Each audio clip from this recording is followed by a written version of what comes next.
And welcome to another webinar with IPSE.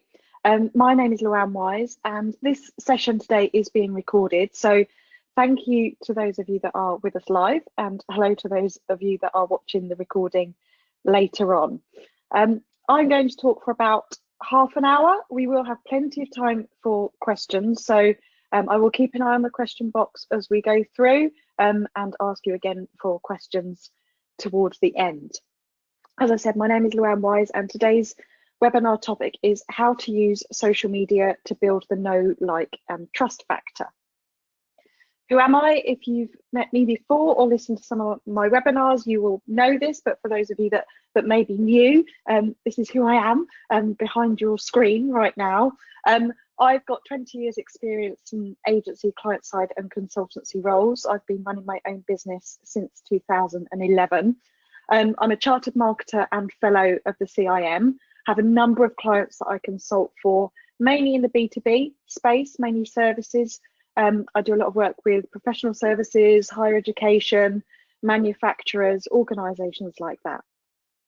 In addition to the day job, I have written 2 books. I've written Relax, It's Only Social Media, and I'm also the creator of the Social Media Planner. I'm really proud to be a course instructor for LinkedIn Learning. So if you have a premium LinkedIn account, you can access their huge library of online learning courses. And actually in the past few weeks, they've opened those up so that you can just buy courses as you may like them as well with lifetime access. So all online learning courses may be worth you having a look. I'm an accredited trainer for the She Means Business campaign with Enterprise Nation, which means I'm trained to train on both Facebook and Instagram. I'm also a coach for Google's Digital Garage initiative, and I'm really proud to be an ambassador for IPSE. So to dive straight into the topic of social media and know, like and trust, well, it's really all about this. It's really all about that people do business with people because they choose to, not because they have to, and we can always find other people doing the same thing or selling the same product. It's about making personal connections that makes the difference.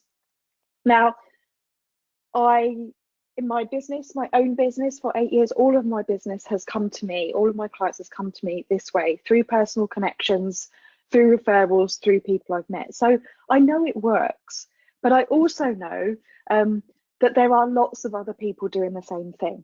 And I had a look at this before the session, just to have a look, just to kind of see how large this audience could potentially be for me.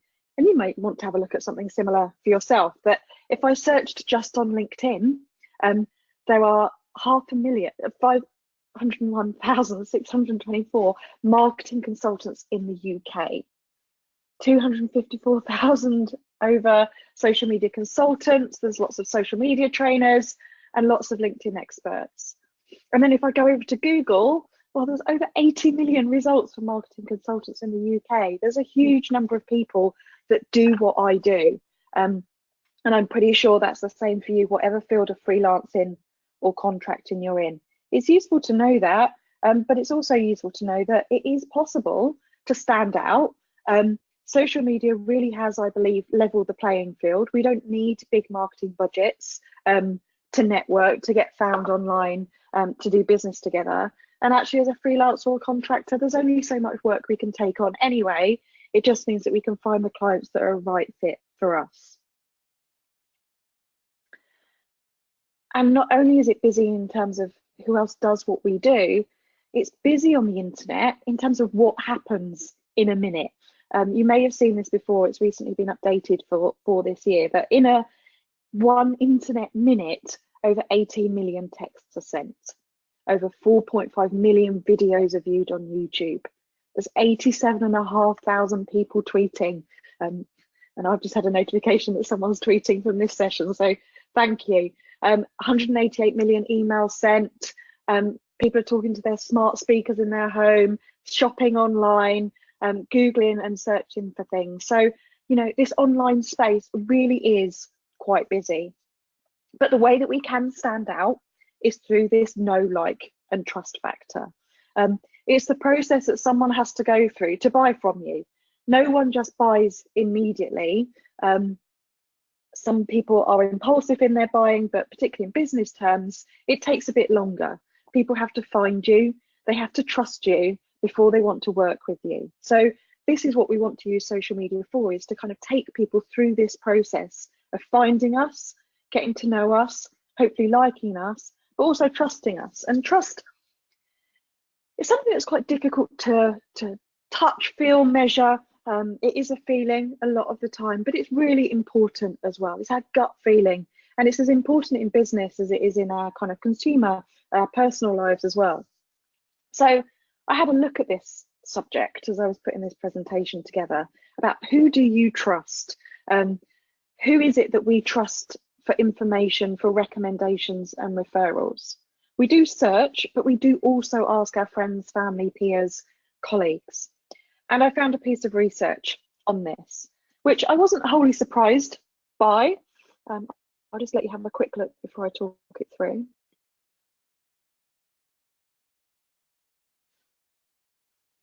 So the people that we trust to tell us the truth, provide us with information: nurses and doctors first, teachers, engineers, professors.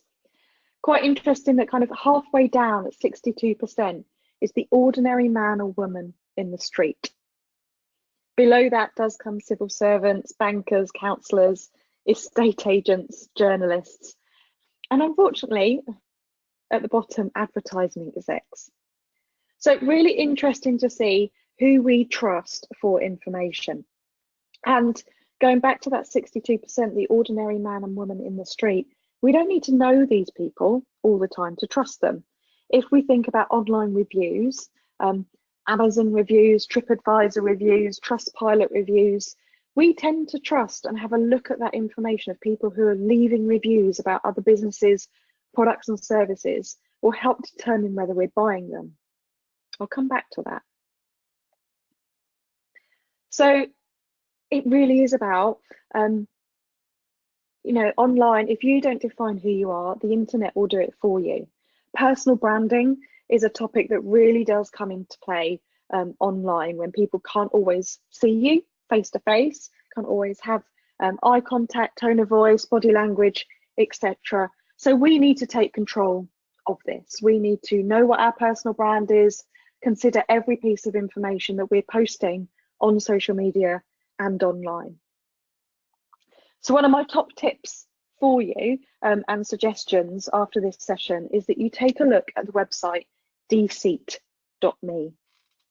When you log in to dseat.me, and it is free, it will, as it says, instantly give you a list of all your accounts online, places that you've logged into, things that you've signed up for, created usernames and passwords, that you would be able to remove some of those if it's no longer relevant. Google yourself. Other people are Googling you, or searching online. Other search engines are available. So do have a look at what comes up if someone might be searching for you. That could be reviews, it could be blogs, it could be guest activity, it could be websites, or it could be accounts that you've created in the past that you're no longer aware of. So do an exercise, add it to your to-do list at the beginning of the week, to just have a look at what's online about you, and use a tool like dseat.me just to have a bit of a cleanup of that and check that through. And the reason it's so important, the information that's online about us, is that social proof is one of the biggest trust builders. That if we have positive reviews and positive information about us online, it can increase our conversions, it can increase our average order value, and it can increase the number of people that return to our website. So it really is so important. And on the next slide, I've just got some top tips of what you need to do for your social media profiles. This applies to all your social media profiles. At the end of the slide deck, and I may add to them depending on your Q&A, I have got some free resources to help you set up or review your social media profiles, whether that's LinkedIn, your Facebook page, Instagram account, or Twitter. But overall, my guidelines would be to ensure that you have a professional photo on your social media profiles. A clear head and shoulder shot, eyes to camera, smiling. Remember, it appears quite small as people are traveling around the web and looking at things, particularly on their phone. So it does need to be a clear photo of you, not in the background or in a group. something like that. And I also say the word professional. So even if you think that your Facebook, for example, is just for friends and family, consider that any photos or images of you can still be used and found via Google image search.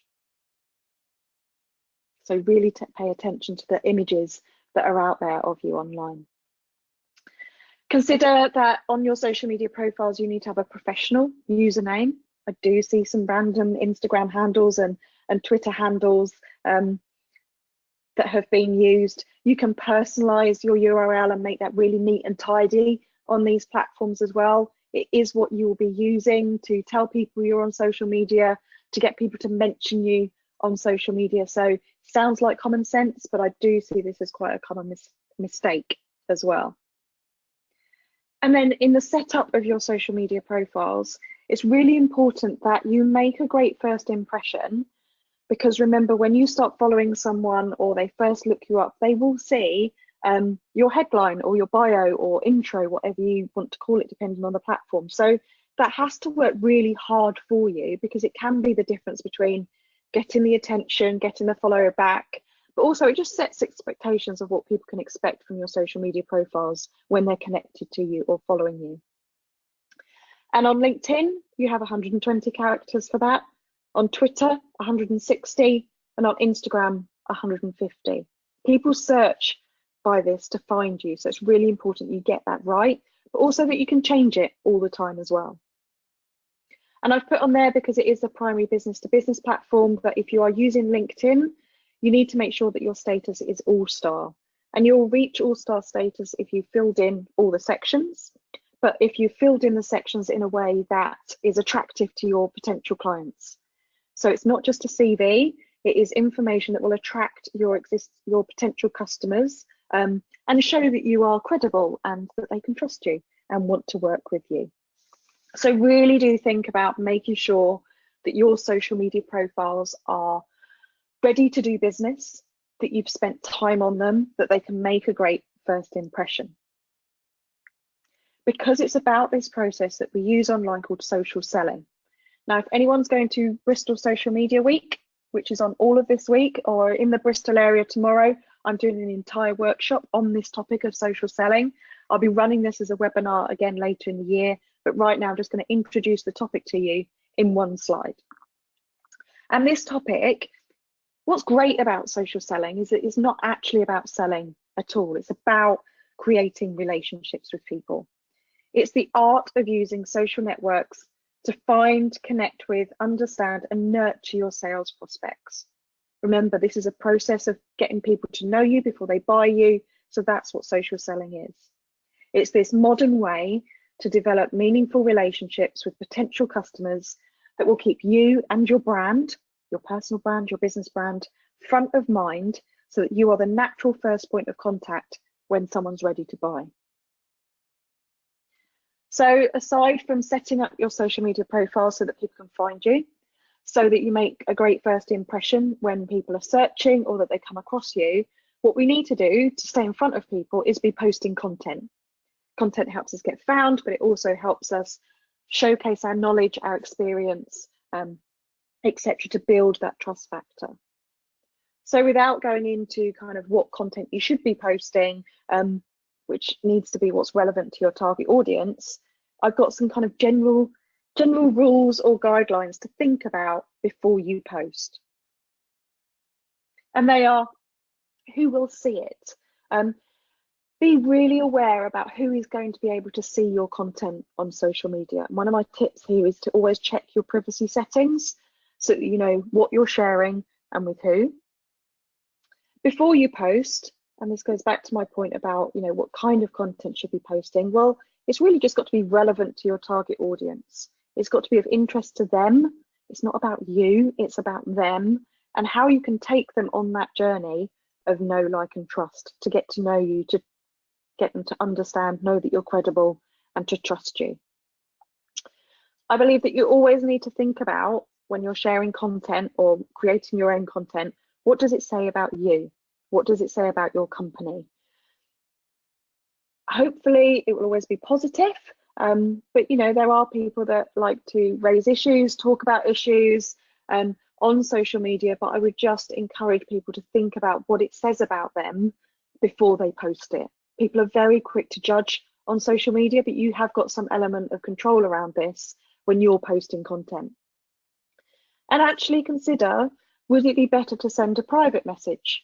A lot of what I do on social media and posting content and that trying to build the relationships, which is the foundation of social selling, is actually to send private messages, to have one-to-one conversations with people, whether it's following up connection requests, whether it's congratulating people on new job roles or things that they've achieved or things that they're looking forward to. I think it resonates and builds a stronger relationship if you can do that one-to-one, and you can do that behind the scenes without it having to be all completely open and in the public eye. Always think about, when you are sharing content, is it from a credible source? I guess it also goes back to, what does this post say about you? But just check the credibility of the source. And I don't just mean fake news, but perhaps it could become more credible if you are sharing from a professional body or an industry association or a large professional website rather than perhaps something more local or from another individual that you don't know the reasons and the facts and the information behind that blog post. So always think about sharing from credible sources. And when you are sharing, do a little more than just hitting the share button. Try and give your audience, to build that know, like and trust factor, just some additional insight. Kind of tell them why you're sharing it, or add some opinion to give context to it. Particularly if it's something in the news, it's really good to say, I found this interesting because, or I'm sharing this with you because, and try to start a conversation by asking other people what they think, if they agree, or if they've got any other insights or feedback on the topic. But really, as the image shows, before you post, think about, is it true, helpful, inspiring, necessary, and kind? Because it really does say things about us, the content that we share online. And some of this content and the social selling activity, while it's great to share kind of what I may call kind of corporate content, for example, I'm hosting a webinar today on this topic, what's also really important to build this relationship and to build the trust factor is to allow people to get to know you. So it's kind of a bit more about stories and showing rather than telling. And I've got two examples here that I've been on my own LinkedIn profile over recent months. And the one on the left, me with the gentleman where I'm holding the book, was actually my most popular piece of LinkedIn content last year, 2018. And it does several things here in a way that didn't take lots of effort, because I was just telling people about an event that I went along to. And yes, I did go up to Malcolm McDonald as the speaker afterwards. If anyone else is a marketer, yes, he's in his 80s. He is the author of the textbooks that we learned from when we studied marketing. So I was kind of in awe of him and wanted to go up and, got a friend to take a photo of him. But by the fact that I'm kind of telling the rest of my network that I went to an inspiring presentation, I tagged Malcolm McDonald in, I made a comment about it. I also tagged in that it was an event by my professional body, that it was an event hosted at the University of Wolverhampton, that it was about the topic of marketing. So it's kind of working quite hard, telling people what I do, where I am, who am I associated with, but also that I'm keeping my knowledge and my skills up to date. But it wasn't a huge amount of effort to go and ask for a photo afterwards, to write that post. I'm just telling the stories about what I'm doing and what I'm working on. I'm showcasing what I'm doing. And on the right, that is an example that I'm finding is working really well for allowing people to get to know you, what you're working on in a friendly way, and that's to record a really short video.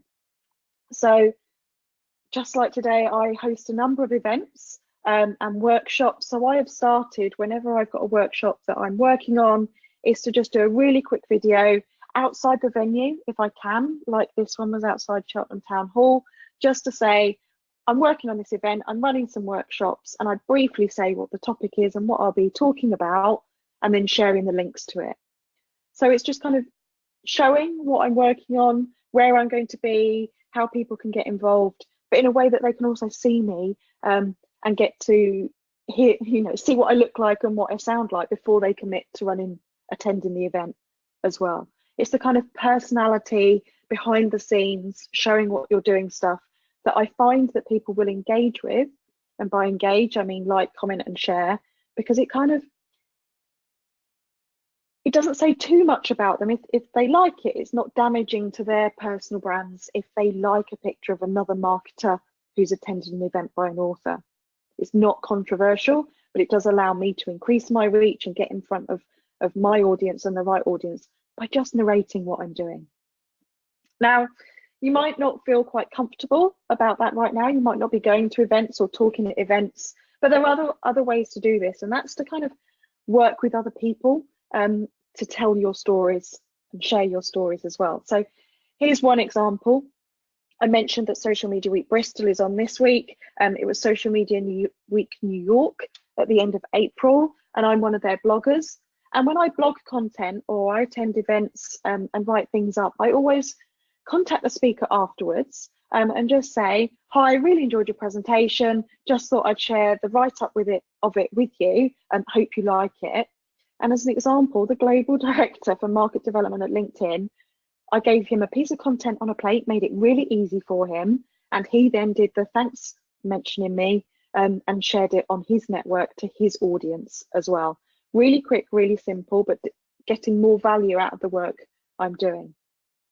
And of course, you can also write content for other people. So I will also write content for people that I work with, for the hosts of events that I partner with, etc. And sometimes it's quite easy to get them to share your content to their followers and their audiences as well. So it really is about stories, and it's about showing and narrating what you're doing so that people can get to know you and want to work with you. So to summarize this, and I know it's a really quick introduction, but hopefully there's some things and ideas that you can take away to integrate into your social media, review your profiles, Google yourself, check that you know what's online about you, but really to build these factors that do work, that will get you business, because people will want to work with you when they know, like, and trust you. You've got to be visible. You've got to be visible on the platforms, the social media platforms where you'll find your audience. You need to know your audience so that you can share content, share stories, and let them know what you're interested in. And you can only do that if you really truly know them and you know where they are. As I said, share stories, narrate your professional life of things that are interesting and relevant to your audience. This is all about your personal brand and what you stand for and the messages you want to share. So you need to decide and think about those things before you post. By being yourself, by showing personality and sharing content, you need to be authentic.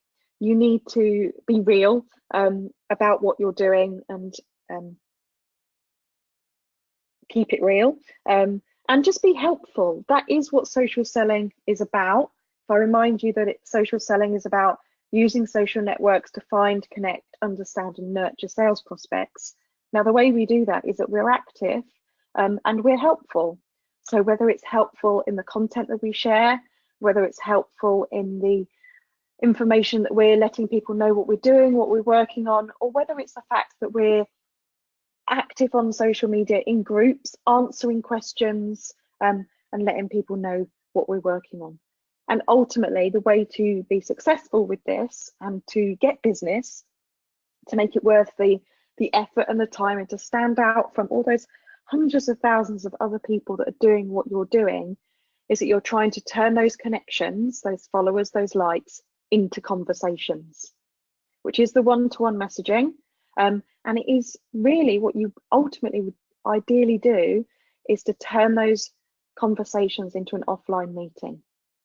Try and get face-to-face with people, even if it's just via Skype, but ideally face-to-face over a cup of coffee, because it's actually face-to-face and having the one-to-one conversations that you can convert your social media audience and all the content that you're posting, all the work that you're doing into business, into pieces of work, into projects, into events if you're a speaker, that kind of thing. That stuff happens offline, but social media is a really great tool to get in front of people, get found, tell people what you're about, show people what you're about, and make those conversations happen. So it's 5-1. Thank you for those that have stuck with it. I know we've had a few late arrivals as well, but you will get a copy of the recording of this session to go back to. If anyone has got any questions, please start to type those in the box for me.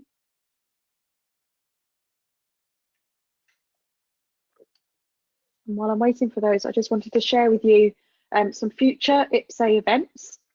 It's now only next week, National Freelancers Day. There is a full day of events and activities and speakers and workshops, myself included, on the 20th of June next week. It'd be great if anyone's coming along, please do come over and say hello to me.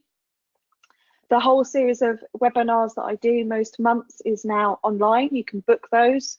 On the 8th of July, I'll be doing social media do's and don'ts. On the 9th of September, I'll be doing how to create content for social media success, which is the workshop that I'm running at National Freelancers Day next week. Social Selling 101, so really picking up on that definition and exploring that a bit further. I'll run that as a webinar on the 14th of October. My 11th of November webinar is stories for social media. It's an emerging trend. It's increasingly popular as content on Instagram and also Facebook that people want to engage in. That's really great for that behind the scenes, getting to know you stuff as well. And then in December, seems ages away, but I'm sure it'll be here quite quickly, I will be doing a roundup of all the social media changes that have happened this year. If you want to receive those on a week by week basis, I'll include a link on the slides to my weekly newsletter that includes all the latest platform updates, but I'll be doing a roundup on what that actually means towards the end of the year.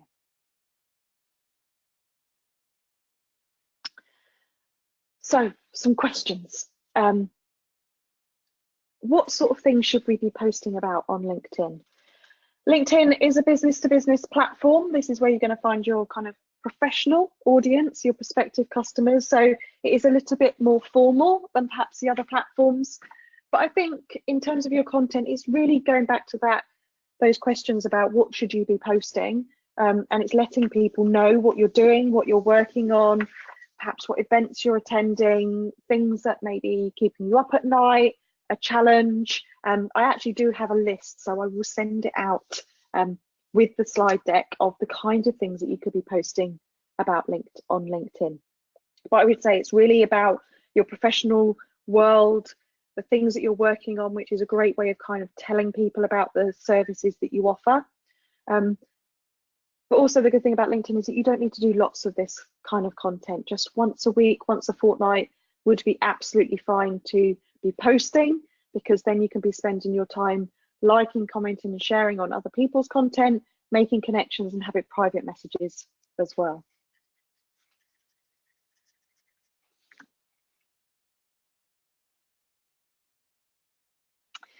How much easier would you say it is to build trust if you use video? That's a great question, and I'm not sure whether there's any research around that in terms of definitive answers or stats, but video is an increasingly popular form of content. If you look at stats around YouTube, it is, you know, the second or third most visited website. It's used for search, so people do watch video and consume video, particularly younger audiences as well. And I think if people can see you, I know you can't see me right now, but if they can see you, you can be a bit more animated, then I think video can build trust. But I also think you've got to get it right. You've got to get your video right in terms of how you start using video, where you post it, but just, you know, keep it short and sharp to start with, have captions on there in case people have sound off. Make sure that the video setup is how you want it to be. So perhaps it is, you know, outside the venue or with a plain background or a branded background, maybe rather than sat in your car or walking down the street in a hurry. So I think you've got to get video right, particularly first time or second time, so that people want to watch more of your videos. But absolutely, I think being able to see you and hear you stimulates more of the senses than perhaps just the written word.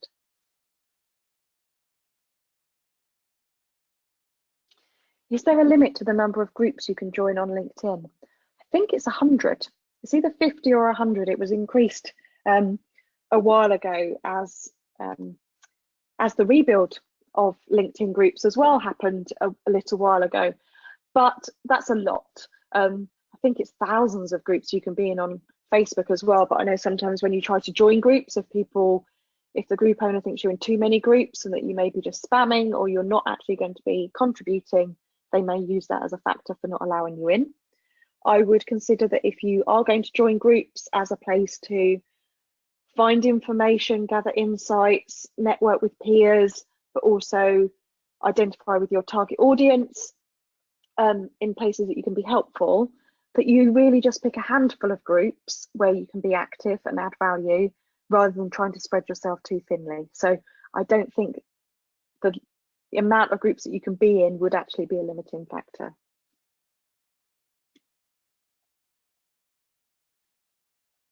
A longer question. What's a good guide as to how often to post so you get the balance of posting enough to be visible but not posting so much that becomes annoying? I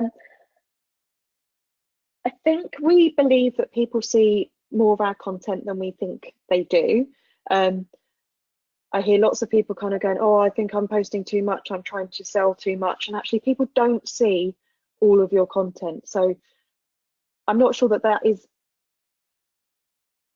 often a big issue. Obviously, some people may be posting loads and loads of content and selling things, but again, that's what it says about them. I would focus more on making sure that every time you post that it answers those questions, that it's relevant to your target audience, that it says something about you, that it has calls to action to your business, the products and services that you're offering. But you also try to really focus on posting at the right times, which is when your audience are most likely to be online. And you can do that on Twitter, you can do that on Instagram, you can do it on Facebook, because all the insights and the analytics will give you that information. I think it's more important to be consistently showing up than posting lots and lots of content. I also think it's important to repeat your content and not worry that you need to be posting something new all the time. I wouldn't worry about becoming annoying. I think you'd have to be posting a lot of content that is very me content to get to that stage. And it may be that sometimes you have a lot more to talk about than other times. So for example, I'm at Social Media Week Bristol tomorrow, so I will be more active on Twitter, hopefully tomorrow, than perhaps I was last Tuesday. But I believe that I'll be doing that because I've got something to talk about, stories to tell, and it will also be relevant to my audience. So set your own limits and align them with your own resources so that you can show up consistently rather than worrying about kind of over posting so many times a day. But I have got a blog to this and I will pop it in the resources at the end of the slide deck as well.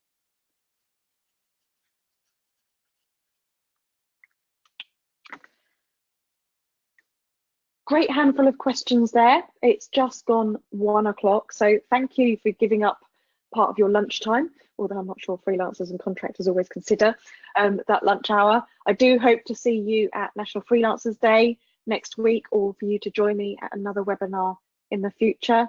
Enjoy the rest of your day. Thank you.